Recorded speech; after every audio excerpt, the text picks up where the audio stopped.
ناظرین،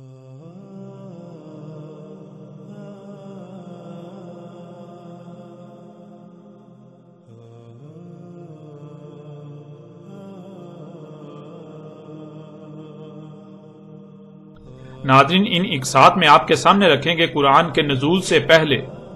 زمین، سورج، چاند، آسمان، ستاروں، رات اور دن وغیرہ کے حوالے سے کیا عقائد و نظریات پائے جاتے تھے، اور آج بھی اس حوالے سے کیا عقائد و نظریات پائے جاتے ہیں، اور اس کے برعکس قرآن میں اللہ سبحانہ و تعالیٰ نے کیا بات پیش کی۔ آیا اللہ سبحانہ و تعالیٰ نے قرآن کے ذریعے ان عقائد و نظریات کی تائید و تصدیق کی، یا پھر ان کا رد کرتے ہوئے اصل حقیقت ہر پہلو سے واضح کی؟ لیکن اس کے باوجود آج تک وہی عقائد و نظریات عام ہیں جو قرآن کے نزول سے پہلے تھے۔ ناظرین، ایک بات نہ صرف ذہن میں ہونا لازم ہے بلکہ اسے ہر لمحے مد نظر رکھنا چاہیے۔ قرآن کی دعوت جو کہ بار بار غور و فکر کرنے کا حکم دیتا ہے، بندروں کی طرح نقل کرنے، آنکھیں بند کر کے دوسروں کے پیچھے چلنے سے منع کرتا ہے، لیکن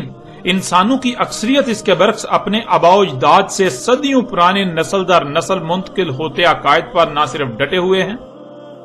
بلکہ انہی عقائد و نظریات کو قرآن پر چسپاں کرتے ہیں۔ قرآن سے انہی عقائد و نظریات کو ثابت کرنے کی سر توڑ کوشش کرتے ہیں، آیات کو اپنے انہی عقائد و نظریات پر پوری طرح سے چسپاں کرنے میں دن رات ایک کیے ہوئے ہیں۔ اپنے انہی عقائد و نظریات کے دفاع میں قرآن کی آیات کو من چاہے تراجم و تفاسیر کی صورت میں توڑ مروڑ کر دلائل پیش کرنے میں دن رات لگے ہوئے ہیں، خود کو بدلنے کی بجائے قرآن کو بدلنے کا قصد کیے ہوئے ہیں۔ لیکن ناظرین، یہاں سوال تو یہ ہے کہ اگر یہی پرانے عقائد و نظریات ہی حق و سچ تھے تو پھر قرآن کے اتارنے کا مقصد تو ختم ہو جاتا ہے، کیونکہ یہ بات اٹل حقیقت ہے، جب بھی کوئی نئی بات سامنے آتی ہے تو وہ پہلے سے موجود باتوں کے رد کے طور پر سامنے آتی ہے، نہ کہ ان کی تائید و تصدیق کرنے کے لیے۔ اگر تائید و تصدیق کرنے کے لیے آئے تو ایسی باتیں کرنے والے کا پہلے سے موجود باتوں، عقائد و نظریات وغیرہ سے کوئی تصادم نہ ہو، کوئی اختلاف نہ ہو،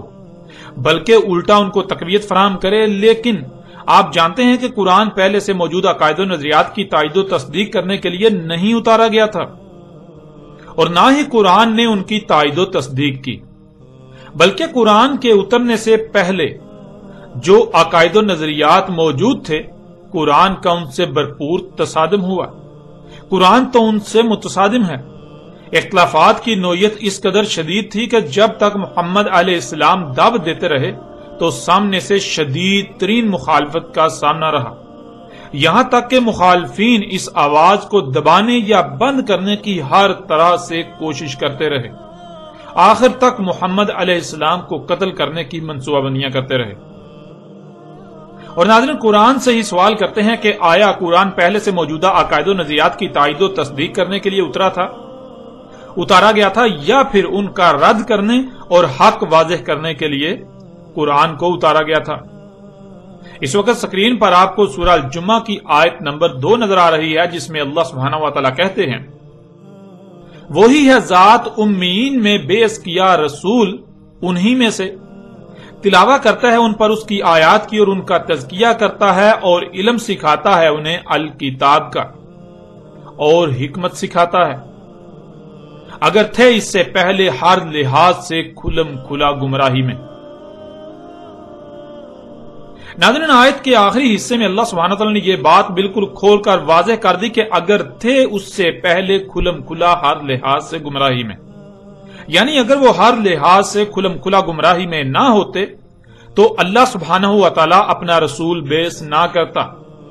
اللہ اپنا رسول نہ بھیجتا، جس سے یہ بات کھل کر واضح ہو جاتی ہے کہ جب اللہ سبحانہ وتعالی نے اپنا رسول بیعث کیا، اپنا رسول کھڑا کیا، تب پوری دنیا ہر لحاظ سے کھلم کھلا گمراہی میں تھی۔ ان کے عقائد و نظریات جاہلانہ اور بے بنیاد اور محض ظن پر مبنی تھے، نہ کہ علم پر مبنی۔ اور قرآن میں جس موضوع کو بھی زیر بحث لایا گیا تو اس موضوع پر قرآن سے پہلے جو بھی عقائد و نظریات عام تھے سوائے گمراہی کے اور کچھ نہ تھے۔ اس طرح اس وقت آپ کو سکرین پر سورہ البقرہ کی آیت نمبر 213 نظر آ رہی ہے، جس میں اللہ سبحانہ وتعالی کا قول ہے، تھے پوری دنیا کے انسان ایک ہی امت یعنی پوری دنیا کے انسان جہالت پر قائم ایک ہی گروہ تھے. پس اللہ بیس کرتا ہے نبیین بشارت دینے والوں کو، انسانوں کو ان کے اپنے ہی ہاتھوں سے کیے جانے والے مفسد اعمال کے رد عمل میں آنے والی تباہیوں سے متنبہ کرنے والوں کو، اور اتارتا ہے ان کے ساتھ الکتاب حق کے ساتھ فیصلہ کرنے کے لیے انسانوں کے درمیان جس میں وہ اختلاف کر رہے تھے اس میں. اب ناظرین، اس آیت میں اللہ سبحانہ و تعالیٰ نے یہ بات واضح کر دی کہ نبیین آ کر فیصلہ کر دیتے ہیں، حقیقت بالکل کھول کر سامنے لے آتے ہیں جن معاملات میں انسان آپس میں اختلافات کا شکار ہوتے ہیں. یعنی اللہ کے نبی ان معاملات کو زیر بحث لاتے ہیں جن معاملات پر انسان آپس میں اختلافات کا شکار ہوتے ہیں. یعنی انسان مختلف گروہوں فرقوں میں تقسیم ہوتے ہیں اور مختلف معاملات میں آپس میں ایک دوسرے سے اختلاف کر رہے ہوتے ہیں. ہر ایک کا کہنا یہی ہوتا ہے، ہر ایک کا دعویٰ یہی ہوتا ہے کہ اس معاملے میں، اس بات میں صرف اور صرف ہم حق پر ہیں، ہمارا موقف جو ہے وہ درست ہے، حق ہے، باقی سب کے سب باطل ہیں. ایک دوسرے پر الزامات لگا رہے ہوتے ہیں. تو ایسی صورت میں اللہ سبحانہ و تعالیٰ اپنے نبیوں کو بیس کرتا ہے، اپنے نبیوں کو کھڑا کرتا ہے، انہیں بھیجتا ہے. تو اللہ کے نبی ان معاملات کو زیر بحث لاتے ہیں جن میں انسان آپس میں اختلاف کا شکار ہوتے ہیں. اللہ کے نبی ان معاملات کی حقیقت کیا ہے، حقائق کو بالکل کھول کھول کر سامنے لاتے ہیں. ناظرین، اس آیت میں اللہ سبحانہ تعالیٰ نے یہ بات واضح کر دی کہ نبیین آ کر فیصلہ کر دیتے ہیں، حقیقت بالکل کھول کر سامنے لے آتے ہیں جن معاملات میں انسان آپس میں اختلاف کا شکار ہوتے ہیں. یعنی اللہ کے نبی ان معاملات کو زیر بحث لاتے ہیں جن معاملات پر انسان آپس میں اختلافات کا شکار ہوتے ہیں. اور اللہ کے نبی ان معاملات کی حقیقت کیا ہے، حقائق کو بالکل کھول کھول کر سامنے لے آتے ہیں. جس سے یہ بات بھی واضح ہو گئی کہ قرآن میں جن معاملات کو، جن باتوں کو زیر بحث لایا گیا، جن پر بھی قرآن بات کر رہا ہے، تو وہ ایسے معاملات ہیں، ایسی باتیں ہیں جن پر اس وقت کے لوگ یا آج کے لوگ یا ہر وقت کے لوگ آپس میں اختلافات کا شکار تھے یا ہیں، اور ہر کوئی حق کا دعوے دار ہے اور دوسرے کو باطل کہہ رہا تھا اور باطل کہہ رہا ہے. لیکن قرآن ان کے برعکس، قرآن ان سب کے سب گروہوں فرقوں کے برعکس ان معاملات کی حقیقت کو بیان کرتا ہے. قرآن میں ان کے برعکس حقیقت کو بیان کیا گیا. اسی کو آپ اس آیت میں بھی دیکھ سکتے ہیں، سورہ نحل کی آیت نمبر 64. اور نہیں اتاری ہم نے تجھ پر کتاب مگر اس لیے کہ تو ان کے لیے ہر بات کو، ہر معاملے کو کھول کھول کر واضح کر دے جس میں بھی یہ اختلاف کر رہے ہیں. یعنی کوئی کہتا ہے کہ یہ حق ہے اور کوئی کہتا ہے وہ حق ہے. جو میں بیان کر رہا ہوں وہی حق ہے، اس حوالے سے باقی سب باطل پر ہیں، حالانکہ سب کے سب ہی باطل ہیں. حق کا کسی کو بھی علم نہیں. اور ہدایت اور محفوظ کرنے والی ہے ان لوگوں کے لیے جو رسول کی دعوت کو تسلیم کر کے اسی طرح اس پر عمل کرنے والے ہیں. ناظرین، اس آیت میں اللہ سبحانہ تعالیٰ اپنے رسول کو مخاطب کر کے کہہ رہے ہیں کہ تجھ پر اگر الکتاب اتاری ہے تو اس کا مقصد یہی ہے کہ یہ لوگ جس میں بھی اختلاف کر رہے ہیں ہر لحاظ سے ان کے لیے کھول کھول کر واضح کر دے، حق ہر پہلو سے ان کے سامنے لے آ، جس سے یہ بات بالکل کھل کر واضح ہو گئی کہ رسول جس معاملے پر بھی لب کشائی کرتا ہے، جو بھی قرآن میں بیان کیا گیا، وہ دنیا والوں کے پہلے سے عہد شدہ عقائد و نظریات کی تائید و تصدیق کے لیے نہیں بلکہ ان کے عقائد و نظریات کے رد میں ہے، اور ان کے باطل عقائد و نظریات کے برعکس قرآن میں حق بیان کیا گیا. اس طرح آپ سورہ نمل کی ان آیات میں بھی دیکھیں. سورہ نمل آیت نمبر 75 میں اللہ سبحانہ وتعالیٰ کہتے ہیں، اور نہیں غائب سے، یعنی جو انسانوں کو نظر نہیں آ رہا، جو ان سے چھپا ہوا ہے آسمانوں میں اور زمین میں، مگر ہر لحاظ سے کھلم کھلی، ہر پہلو سے واضح نظر آنے والی کتاب میں. پھر اس طرح اگلی آیت سورہ نمل کی آیت نمبر 76، اس میں اللہ سبحانہ تعالیٰ کا کہنا ہے کہ اس میں کچھ شک نہیں، یہ قرآن بیان کرتا ہے بنی اسرائیل پر بہت زیادہ وہ جس میں یہ اختلاف کر رہے ہیں. ناظرین، سورہ نمل کی آیت نمبر 75 میں آسمانوں اور زمین کو موضوع بحث بناتے ہوئے آسمانوں اور زمین کے حوالے سے بنی اسرائیل کے اکثر بڑی تعداد میں نظریات کا قرآن رد کر رہا ہے، اور اللہ سبحانہ و تعالیٰ کا کہنا ہے کہ اس قرآن میں، یہ قرآن جو اس وقت آپ کے سامنے ہے، جو محمد علیہ السلام پر اترا، اس میں جو بیان کیا گیا ہے وہ بیان کیا گیا جس میں بنی اسرائیل اختلاف کا شکار تھے یا اختلاف کر رہے تھے. اور یہ بات واضح رہے، یہ بات کرنے سے پہلے خصوصی طور پر آسمانوں اور زمین کو موضوع بحث بنایا گیا. یعنی زمینوں آسمانوں میں جو کچھ بھی انسانوں سے پوشیدہ ہے، اس حوالے سے بنی اسرائیل کے جو عقائد و نظریات تھے وہ باطل تھے اور باطل ہیں. اس قرآن میں زمینوں آسمانوں کے حوالے سے جو بات بھی کی گئی وہ بنی اسرائیل کے عقائد و نظریات کے رد میں کی گئی، اور ان کے عقائد و نظریات کے برعکس حق بیان کیا گیا، جسے یہ اپنی آنکھوں سے نہ دیکھ پانے کی وجہ سے اختلافات کا شکار تھے، اختلاف کر رہے تھے. یہ سمجھتے تھے کہ جو یہ اپنی آنکھوں سے دیکھ رہے ہیں وہی حق ہے. ناظرین، قرآن میں مزید بھی ایسی کئی آیات ہیں جن میں یہی بات بیان کی گئی، جن پر بات کرنے سے موضوع لمبا ہو جائے گا، اس لیے صرف انہی چند آیات پر اکتفا کرتے ہوئے آگے بڑھتے ہیں. ان آیات کی روشنی میں آپ پر یہ بات بالکل کھل کر واضح ہو چکی، آپ یہ بات بالکل واضح طور پر جان چکے کہ جب بھی کوئی رسول آتا ہے تو وہ صرف دو طرح کی باتوں کو زیر بحث لاتا ہے. ایک وہ جس حوالے سے انسان ہر لحاظ سے کھلم کھلا گمراہی میں ہوتے ہیں، جسے وہ حق سمجھ کر اس پر عمل کر رہے ہوتے ہیں، حالانکہ وہ حق نہیں بلکہ 100% جہالت پر مبنی باطل ہوتا ہے. اور دوسری ہر اس بات کو رسول زیر بحث لاتے ہیں جس کے بارے میں یا جس کے حوالے سے انسان اختلاف کا شکار ہوتے ہیں. انسان فرقوں میں تقسیم ہوتے ہیں اور ہر فرقہ اس موضوع پر اپنے نقطہ نظر، اپنے عقید و نظریے کو حق کہتا ہے اور دوسروں کو غلط اور باطل کہہ رہا ہوتا ہے، حالانکہ حقیقت یہ ہوتی ہے کہ سب کے سب باطل پر ہوتے ہیں. اس کے علاوہ تیسری کوئی ایسی بات نہیں ہے جسے رسول زیر بحث لاتے ہوں، یعنی کہ پہلے سے موجود عقائد و نظریات کی تائید و تحقیق میں وہ کوئی بات نہیں کرتے، کیونکہ اللہ سبحانہ تعالیٰ نے یہ بات بالکل واضح کر دی، یہ کھول کر واضح کر دیا کہ جب بھی رسول بھیجا جاتا ہے تو اس وقت انسان ہر لحاظ سے کھلم کھلا 100% ہی گمراہی میں ہوتے ہیں، حق کا کسی کو علم ہی نہیں ہوتا. اس لیے اب اگر قرآن میں کسی بھی موضوع کو زیر بحث لایا گیا، کسی بھی موضوع پر بات کی گئی ہے، تو اس کی دو ہی صورتیں ہیں. پہلی صورت یہ کہ انسان اس حوالے سے ہر لحاظ سے، ہر پہلو سے کھلم کھلا گمراہی میں ہے،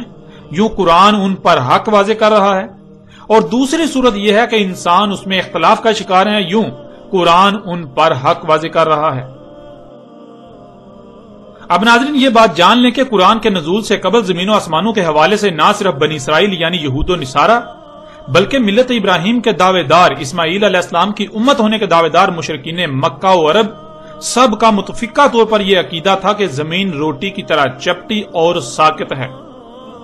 اس کے وسط میں خشکی ہے جس پر انسان آباد ہیں، خشکی کے اطراف میں سمندر اور سمندر کے اطراف میں زمین کے کناروں پر پہاڑوں کی باڑ ہے جو کہ آسمانوں کے لیے ستون کا کام کرتی ہے. آسمان گنبد یعنی الٹے پیالے کی مانند پہاڑوں کے ان ستونوں پر ٹکا ہوا ہے، یعنی آسمان کے کنارے زمین کے کناروں پر پہاڑوں کے اوپر ٹکے ہوئے ہیں. سورج اور چاند سمیت تمام کے تمام ستارے اور سیارے زمین کے گرد گھوم رہے ہیں. عین سر پر آسمانوں میں اللہ کا عرش یعنی تخت ہے جس پر بیٹھا اللہ نظام چلا رہا ہے. سورج کا ایک مخصوص مقام طلوع ہے، جب طلوع ہوتا ہے تو ایک ہی وقت میں پوری دنیا کے انسانوں پر طلوع ہوتا ہے. پوری دنیا کے انسان اسے طلوع ہوتا دیکھ رہے ہوتے ہیں، اور اسی طرح ایک ہی مخصوص مقام غروب ہے. ایک ہی وقت میں پوری دنیا کے لوگوں پر غروب ہو جاتا ہے. رات بھر سورج چھپا رہتا ہے، وہ رات کو اللہ کے عرش کے عین نیچے جا کر سجدہ کرتا ہے، پھر صبح مشرق سے اسی طرح طلوع ہوتا ہے. سورج مشرق سے مغرب کی طرف سفر کرتا ہے. اس کے علاوہ ان کا یہ بھی عقیدہ تھا کہ چاند بھی سورج کی طرح روشن ہے، یعنی چاند سیارہ نہیں بلکہ ستارہ ہے، روشنی چاند کی اپنی ہے. ناظرین، یہ نظریہ، یہ عقیدہ اس وقت نہ صرف بنی اسرائیل جو کہ یہود و نصارہ تھے ان کا تھا، بلکہ مشرکین عرب کا بھی یہی عقیدہ تھا. سب کے سب میں یہ نظریہ مذہبی عقیدے کی حیثیت رکھتا تھا، اور اس عقیدے کے خلاف وہ ایک لفظ بھی سننے کو تیار نہ تھے. اس عقیدے کے خلاف ایک لفظ بھی وہ اپنے مذہب کے خلاف اعلان جنگ تصور کرتے، بالکل ایسے ہی جیسے آج اگر کوئی نئی بات سامنے آئے جو پہلے سے موجود عقائد و نظریات کے خلاف ہو تو اسے اسلام کے خلاف سازش و نظریاتی جنگ قرار دیا جاتا ہے۔ ناظرین، اس عقیدے کے خلاف اس لیے ایک لفظ بھی وہ سننے کو تیار نہ تھے، کیونکہ اگر اس عقیدے کا رد ہو جاتا تو پھر خود بخود ان کے اس عقیدے کا بھی رد ہو جاتا کہ اللہ آسمانوں کے اوپر عرش نامی ایک تخت پر بیٹھا سارا نظام چلا رہا ہے۔ یہ وہ وجہ تھی کہ وہ لوگ اس عقیدے کے خلاف ایک لفظ بھی سننے کو تیار نہ تھے، اور اس عقیدے کے خلاف کوئی لفظ اپنے دین و مذہب کے خلاف اعلان جنگ تصور کرتے تھے۔ اگر ان کے سامنے کوئی یہ اقرار کرتا یا یہ بات کرتا، یہ کہتا کہ اللہ آسمانوں میں عرش کے اوپر نہیں ہے، یعنی آسمانوں میں کوئی تخت پڑا ہوا ہے اور اس کے اوپر اللہ بیٹھا ہوا ہے، ایسی حقیقت نہیں ہے، تو وہ لوگ اسے قتل کر دیتے۔ اور ناظرین، آپ یہ بات جان کر حیران ہوں گے کہ آج بھی مذہبی طبقے کی اکثریت اسی عقیدے کی حامل ہے، یہی عقیدہ رکھتی ہے، یعنی وہی عقیدہ رکھتی ہے جو اس وقت بنی اسرائیل، یہود و نصارہ اور مشرکین عرب کا تھا۔ بریلوی فرقے کے بانی و امام احمد رضا خان بریلی نے تو اس عقیدے کے دفاع میں قرآن کی درجنوں آیات کو بھرپور طریقے سے توڑ مروڑ کر اور حق کو چھپا کر اپنی طرف سے درجنوں دلائل دیے، اس عقیدے کو قرآن کا عقیدہ قرار دیا، اس عقیدے کو محمد علیہ السلام کا عقیدہ قرار دیا۔ جو اس عقیدے کے برعکس نظریہ رکھیں، اس عقیدے کے برعکس کوئی نظریہ رکھیں، کچھ سوچیں بھی، تو احمد رضا خان بریلی کے نزدیک وہ مومن و مسلم نہیں بلکہ وہ مرتد، وہ کافر و مشرک ہیں۔ اس کے علاوہ بھی بریلوی ہوں، دیوبندی ہوں یا اہل حدیث ہوں، مالکی ہوں، حنفی ہوں، حنبلی ہوں، شافعی ہوں، یا ان میں مزید مسلک کے نام پر فرقہ در فرقہ جتنے بھی فرقے ہیں، تمام کے تمام فرقوں کے علماء نامی طبقے کا بھی یہی عقیدہ ہے، یعنی وہی عقیدہ جو قرآن کے نزول سے پہلے مشرکین عرب کا تھا، جو قرآن کے نزول سے پہلے بنی اسرائیل، یہود و نصارہ کا تھا۔ اور ناظرین، عوام کی اکثریت جو اسکولوں، کالجوں اور یونیورسٹیوں وغیرہ سے تعلیم یافتہ ہے، اس عقیدے کے برعکس زمین کو گول تسلیم کرتی ہے،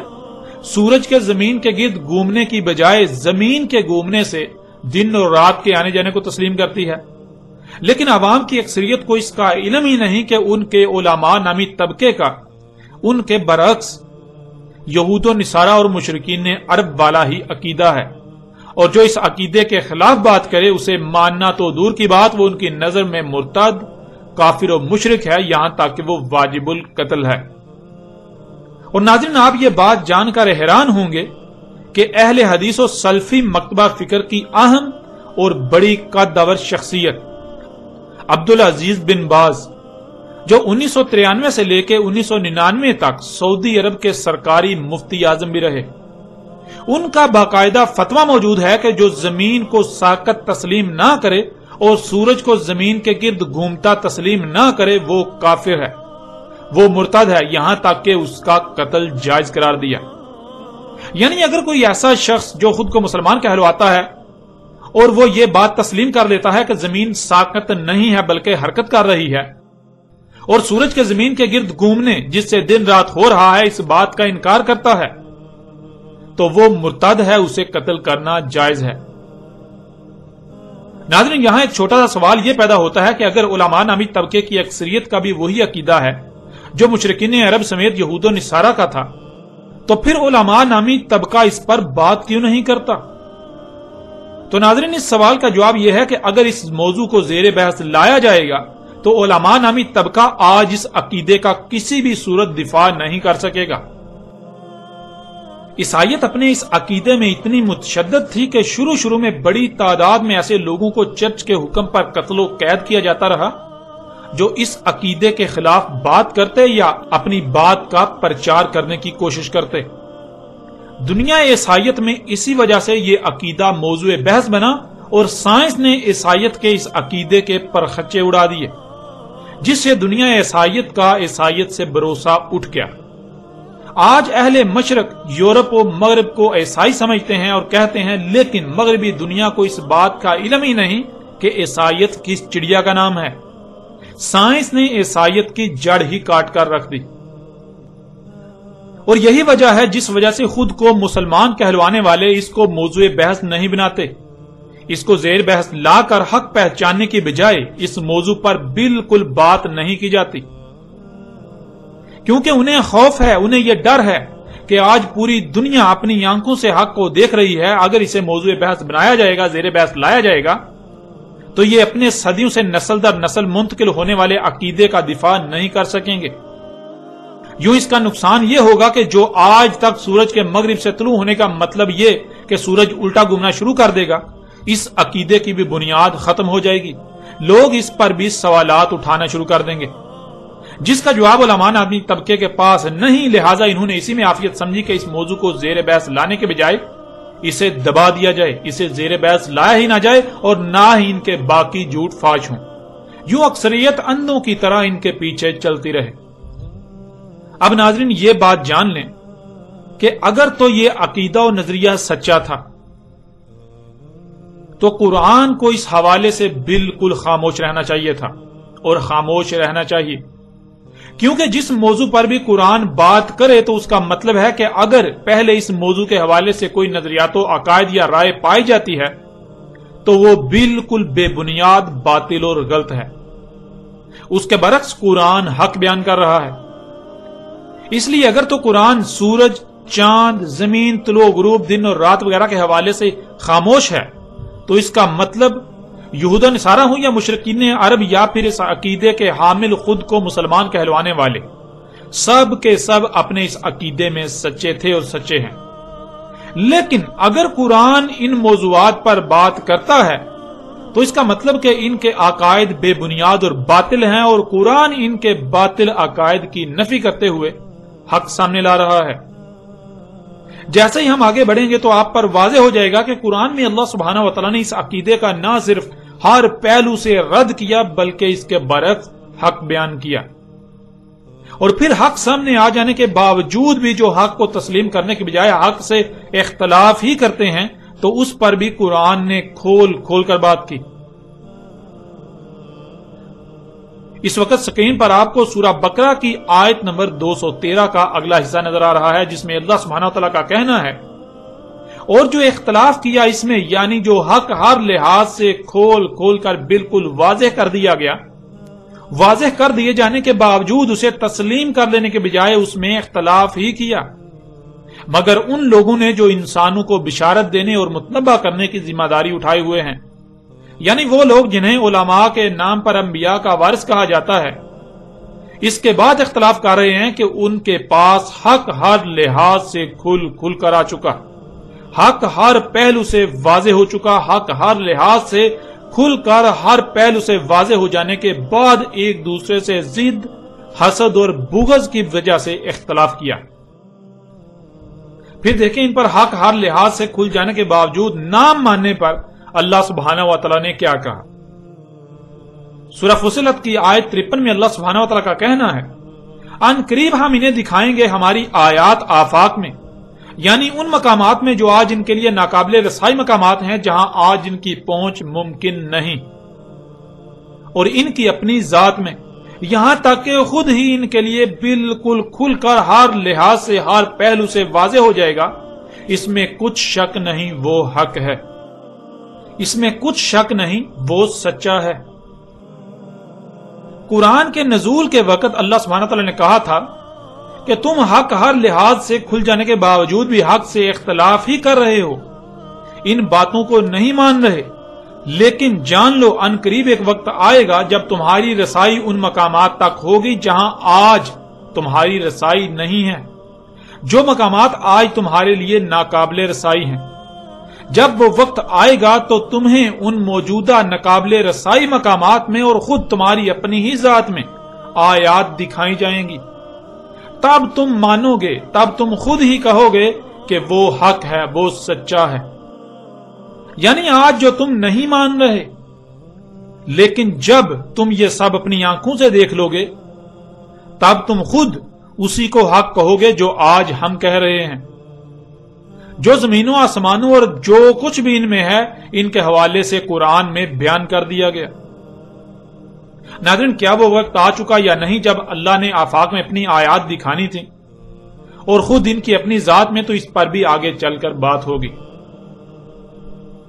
ناظرین، آگے بڑھنے سے پہلے یہ بات بھی یاد رکھیں کہ اس عقیدے کے حامل لوگ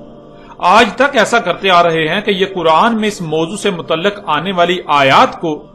اپنے اسی آباء و اجداد سے منتقل ہونے والے عقیدے کو سچا ثابت کرنے کے لیے تراجم و تفاسیر کی صورت میں توڑ مروڑ کر اس پر چسپاں کرتے ہیں۔ آپ غور کریں، اگر قرآن میں جتنی بھی ایسی آیات ہیں جن سے یہ لوگ اپنے نظریے کو سچا ثابت کرنے کی کوشش کرتے ہیں اور کہتے ہیں کہ دیکھو قرآن میں بھی زمین کو ساقط کہا جا رہا ہے، تو سوال یہ پیدا ہوتا ہے کہ اس وقت کے تمام مشرکین عرب و یہود و نصارہ کو تو خوشی سے اچھلنا چاہیے تھا کہ قرآن ان کے اتنے اہم اور بنیادی عقیدے کی تائید و تصدیق کر رہا ہے، لیکن کیا ایسا ہوا؟ ناظرین، اس وقت تو اس کے بالکل برعکس ہوا۔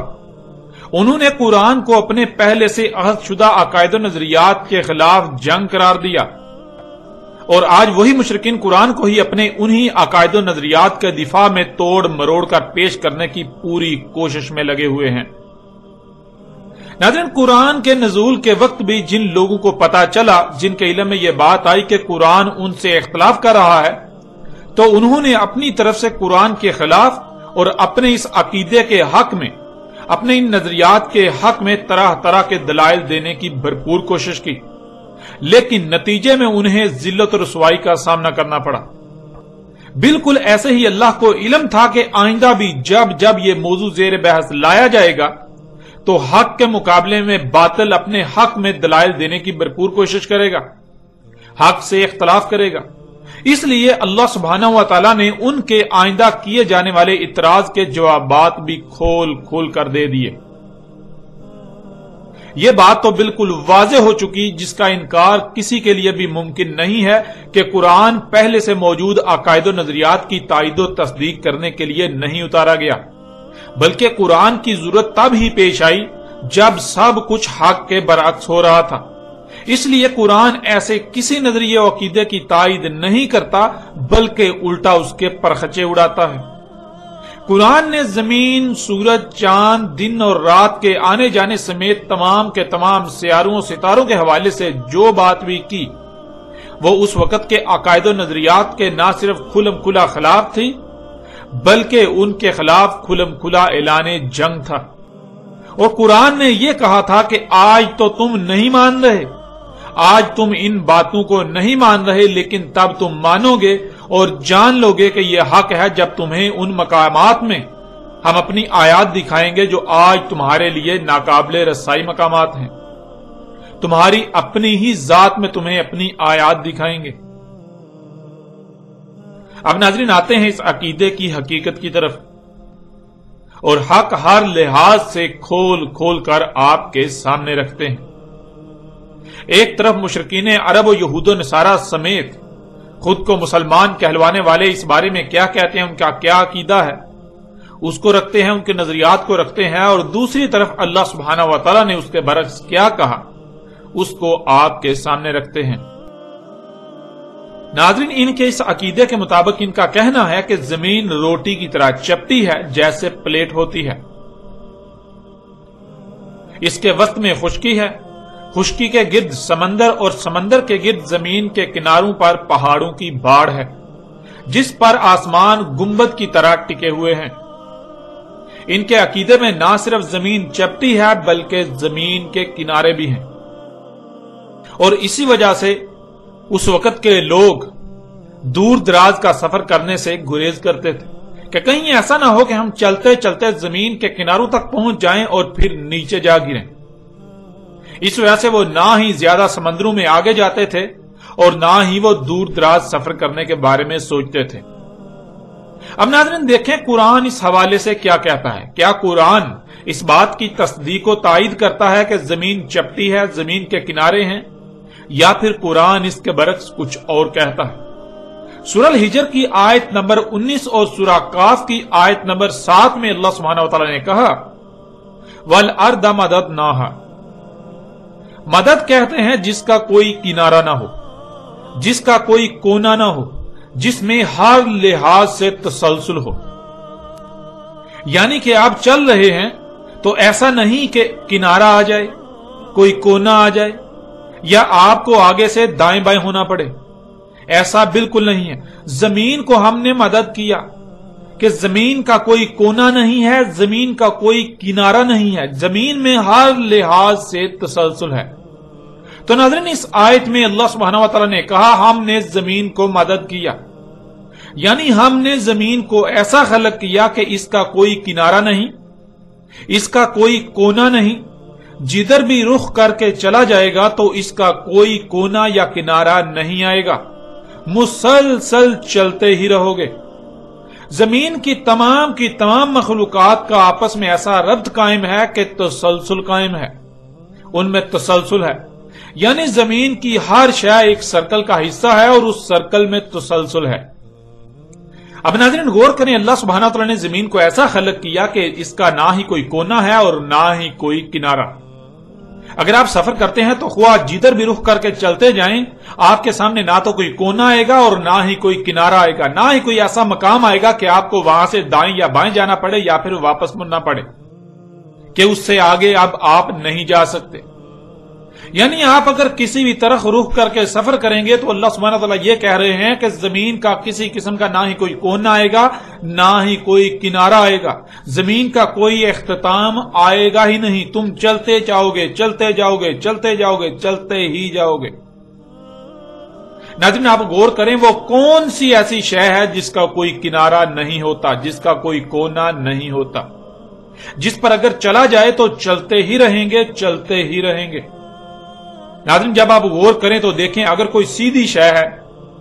تو ظاہر ہے اس کا ایک اول ہے اور اس کا ایک آخر ہے. یعنی یہ ایک سٹارٹ ہوگا، یعنی ایک کونا ہوگا جہاں سے آپ سفر شروع کریں گے اور چلتے چلتے آپ آگے دوسری طرف کونے پر پہنچ جائیں گے، دوسری طرف آگے کنارہ آ جائے گا. اور آپ غور کریں کہ اگر کسی شے میں کوئی کونا کنارہ نہیں آتا، صرف تسلسل ہی آتا ہے، آپ چلتے ہی جائیں، چلتے ہی جائیں، یعنی سیدھا رخ کر کے چلتے ہی جائیں، چلتے ہی جائیں، چلتے ہی جائیں، تو وہ ایک دائرہ سامنے آئے گا. یعنی وہ دائرہ ہی واحد ایسی شے ہے کہ جس پر آپ چلتے جائیں تو کوئی کنارہ یا کونا سامنے نہیں آئے گا. اور زمین پر جدھر بھی رخ کیا جائے تو ہر طرف ہی دائرہ سامنے آئے گا، جس کا مطلب بالکل واضح ہو جاتا ہے کہ اللہ سبحانہ و تعالیٰ نے اس آیت میں بالکل واضح الفاظ میں یہ بات کی کہ زمین گیند کی طرح گول ہے، زمین ایک گولا ہے. تم جدھر بھی رخ کر کے چلو گے تو تمہیں نہ ہی کوئی کنارہ ملے گا، نہ ہی کوئی کونا تمہارے سامنے آئے گا، تم چلتے ہی جاؤ گے، چلتے ہی جاؤ گے، چلتے ہی جاؤ گے. اب ناظرین اگر تو زمین چپٹی ہے اور پھر اس پر چلا جائے، کوئی اس کا کنارہ نہ آئے، چلتے ہی جائیں، چلتے ہی جائیں، چلتے ہی جائیں، لیکن آپ اپنی آنکھوں سے دیکھ رہے ہیں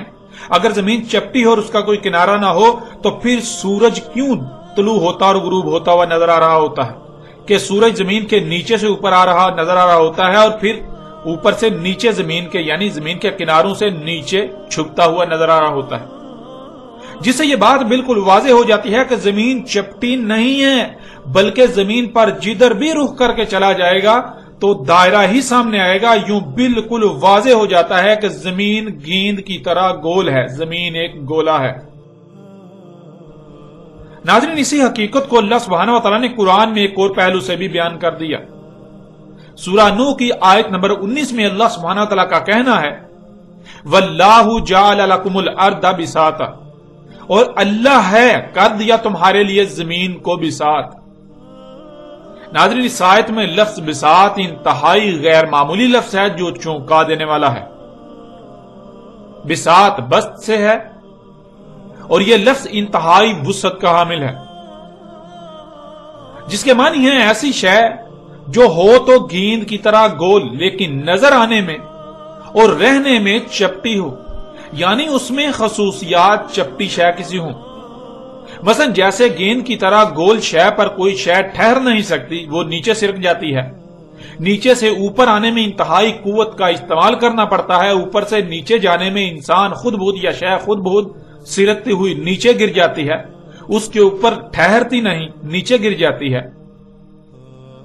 اس کے برعکس شے ہو تو گیند کی طرح گول لیکن اس میں خصوصیات چپٹی شے والی ہوں. آپ چل رہے ہوں تو نہ ہی ڈلوان کا احساس ہو اور نہ ہی چڑھائی کا احساس ہو، بالکل ایسے ہی چل رہے ہوں جیسے سپاٹ شے پر چلا جاتا ہے یا سپاٹ شے پر رہا جاتا ہے۔